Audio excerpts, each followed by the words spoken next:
Good morning, it is Tuba Billy. So you know what amazes me is how there are people out there in America that still wholeheartedly believe that we're on the right track,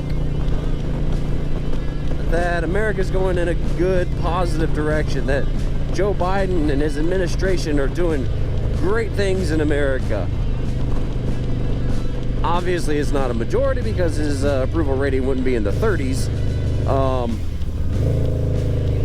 But there are still people who say, yeah, Joe Biden's doing great. I don't understand how they can see historic inflation, record high gas prices, a war in Europe,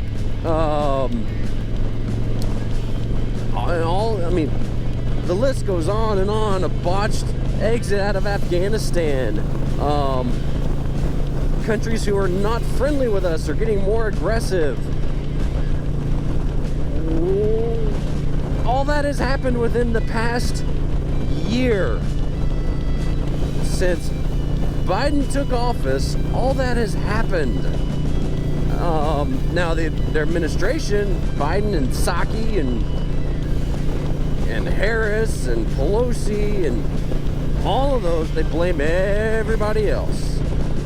They're still blaming Trump, but they'll blame Putin, they'll blame COVID, they'll blame this, they'll blame that, they'll blame anything except their own policies that are causing the problems.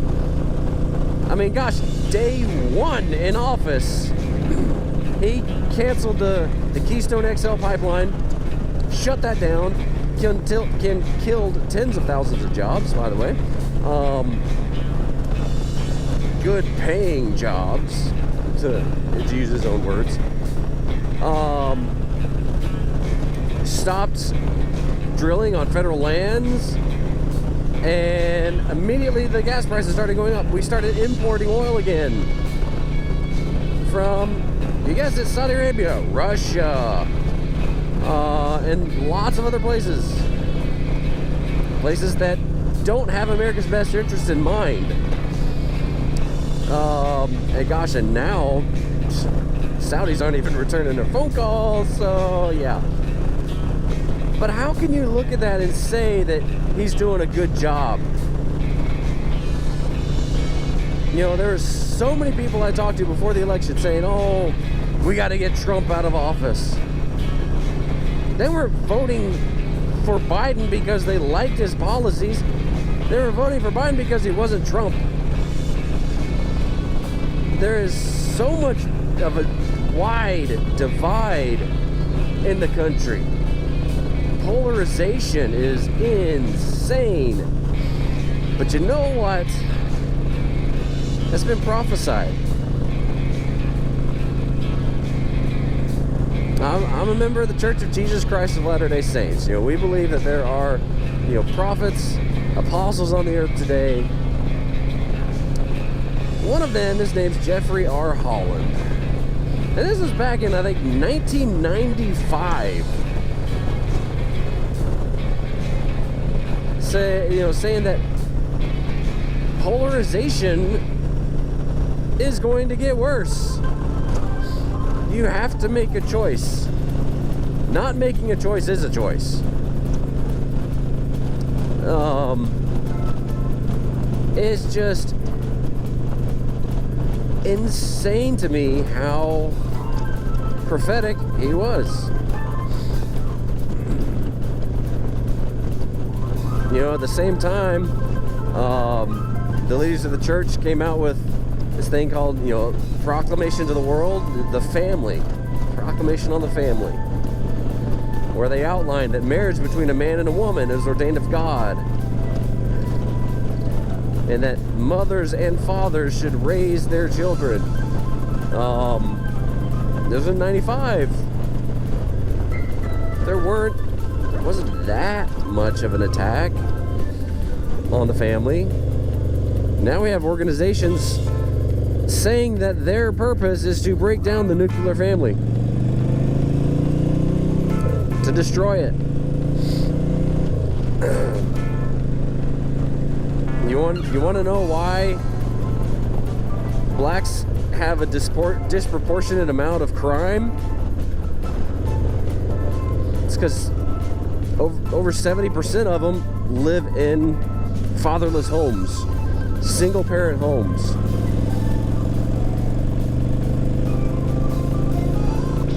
That's why. But the division and the absolute hatred that comes out, that I'm seeing it predominantly from the left, that being intolerant, being angry, it's,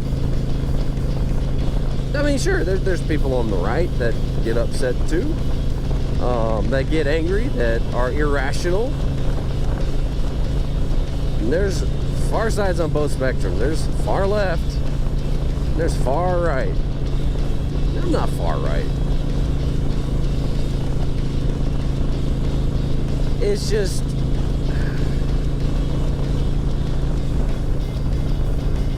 it's baffling to me how people can hear the absolute lies that you can verify. Just do a little bit of research, listen to somebody else, and you can verify the absolute lies that Biden and Psaki and Harris, all of these career politicians and cronies are spouting. Listen to the news with a grain of salt, because they all have a political agenda. They're all being funded from somebody who has a political ideation, who is saying, hey, you know, we want to make this look good. That's why, you know, when you had like the Abraham Accords with Trump, historic peace in the Middle East, crickets on CNN. Fox News covered it really well. Now the same hand, or different hand, or whatever, same train of thought. You know, COVID deaths. CNN, gosh, they had a COVID counter up on their screen 24/7. They talked about it all the time.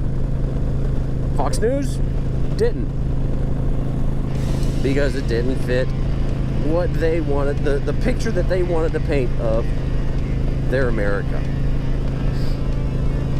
You know, not that long ago, journalists were the working people. Like, it wasn't really a glamorous job. The journalist role was to hold politicians and to hold, you know, hold the elites accountable. Well, now all these media stars are the elites. They're rubbing shoulders with the rulers of the world. I mean, gosh, just our northern neighbor, Canada, with their tyrant Justin Trudeau, is censoring any news outlets that don't kowtow to whatever he says.